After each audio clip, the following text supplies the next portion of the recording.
Welcome to Ben's Experience. In this video, I will show you how to rotate letters in Canva.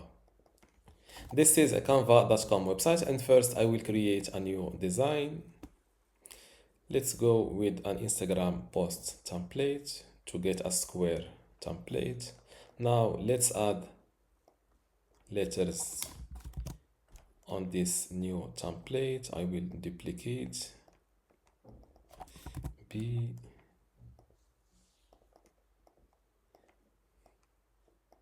C. I will make them a little bit bigger.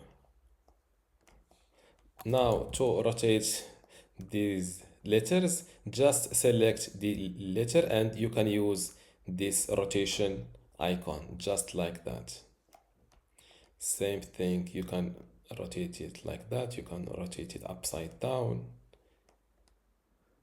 Now to rotate these letters to an exact, before I continue this tutorial, I want to let you know that you can get access to my Canva Essentials online course today for free. Inside this course, you will learn many things, including how to get started with Canva, basic Canva operations like how to add text, how to add a background, how to add an audio, video, etc.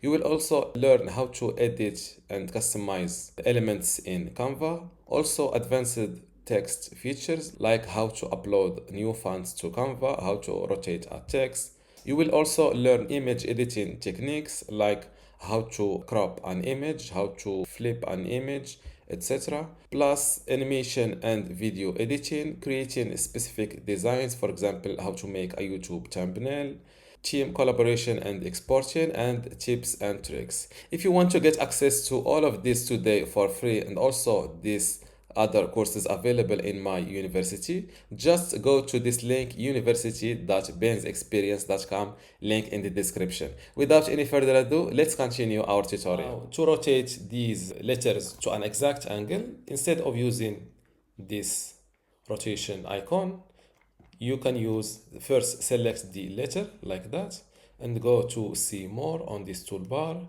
click on position, a new side panel opens up, and under advanced, look for rotate and fill in your rotation degree.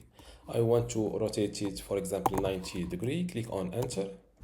And as you can see, the letter is rotated to the exact 90 degrees. And this is how to rotate letters in Canva. Don't forget to give this video a like and also subscribe. Thank you.